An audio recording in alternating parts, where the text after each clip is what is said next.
In a peaceful corner of Oregon, where rows of maple trees line the quiet streets and neighbors greet each other by name, something dark was brewing, something no one suspected. On the morning of April 18, 2019, an emergency call shattered the silence of the suburb. A body was found.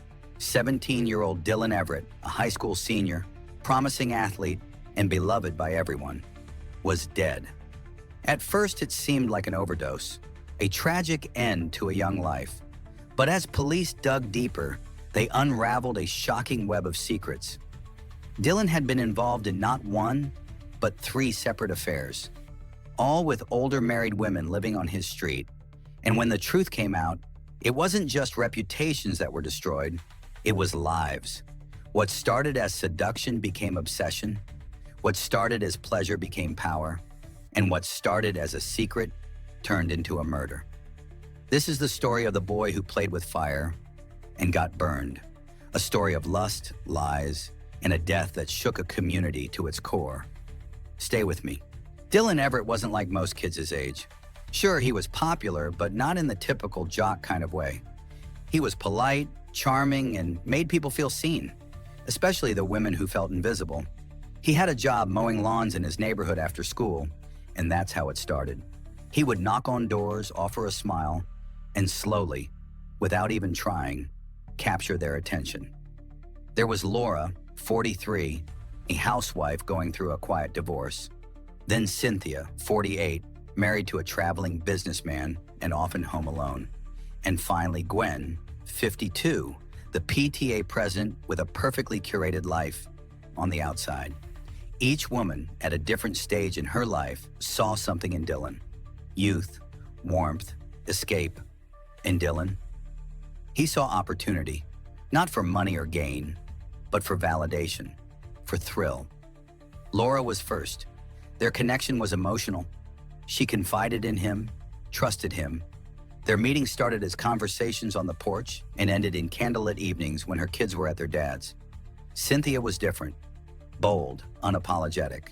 She pursued Dylan aggressively, gifting him designer clothes, leaving notes in his backpack, waiting in her car when he left school. And Gwen was the most dangerous. She never spoke of love, only control. Her power came with a price, and Dylan paid it. He was living 3 lives at once, each woman believing she was the only one, each one spiraling deeper into obsession. And Dylan, he was floating, above it all, unaware that the very women who adored him could also destroy him. As the spring days turned into summer, Dylan's life became a maze of secrets and seduction. Each day he was waking up in one woman's arms and falling asleep in another's fantasy. It was exhilarating, dangerous, and completely unsustainable. Laura had grown emotionally dependent. She started texting Dylan every hour, even during his classes. When he didn't reply, she'd show up at his games, his work, even outside his house, just to catch a glimpse of him. She didn't see herself as a mistress. She believed Dylan was in love with her, that he would graduate and move in, that they were soulmates who had simply been born decades apart.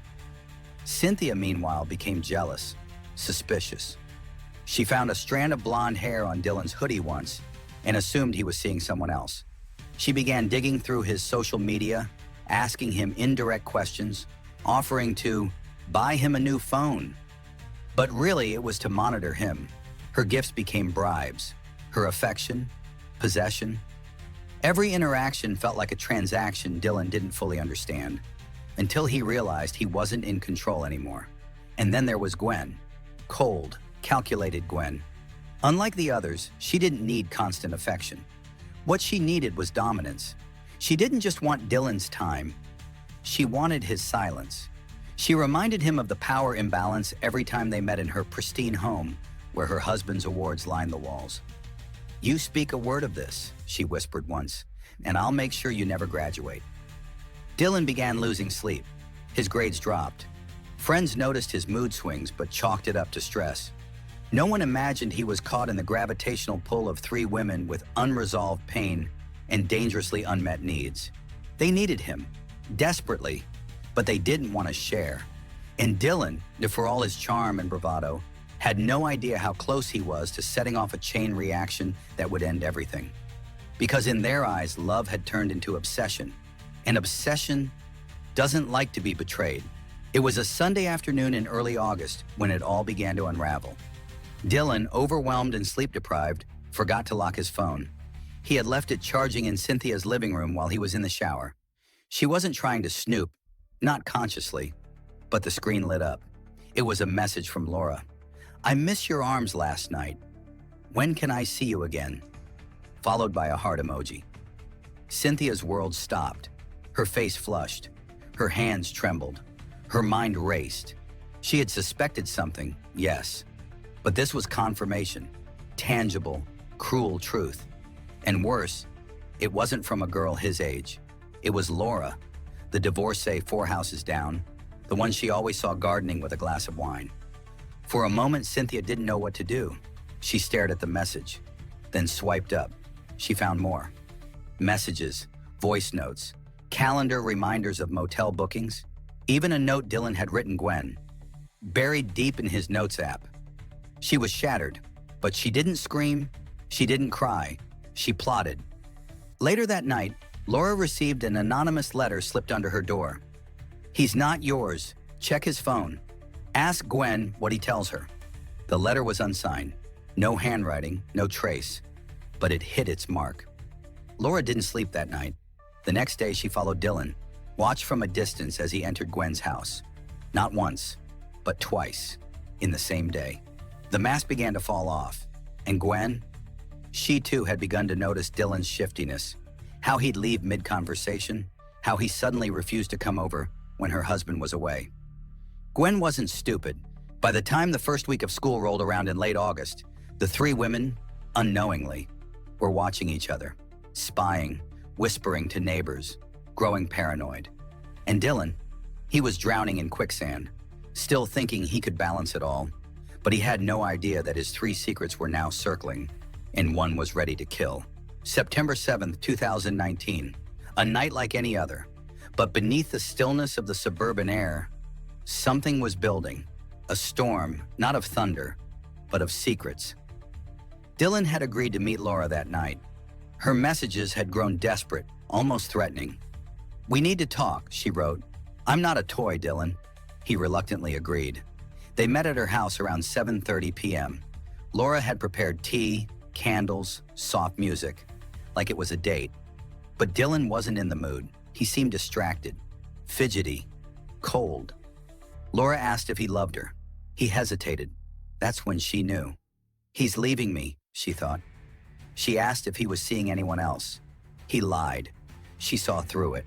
Her hands trembled, her voice cracked. And for the first time, Dylan looked at her not with affection, but pity that broke her. At 8:45 p.m., Dylan left, or rather escaped. Laura didn't follow, but she did text Cynthia. "You were right. It's not just us." Gwen, too. Cynthia, already on edge, lost it. She grabbed her keys and drove. She didn't know where she was going, only that she had to see him, one last time, or maybe confront him. Meanwhile, Gwen was already waiting. Dylan had promised to stop by around 9 p.m. to help move something in the garage. A convenient excuse. Gwen had dressed carefully, sprayed the perfume he once complimented. But when Dylan arrived, he was cold, detached, and worse, distracted by the 24 texts flooding his phone.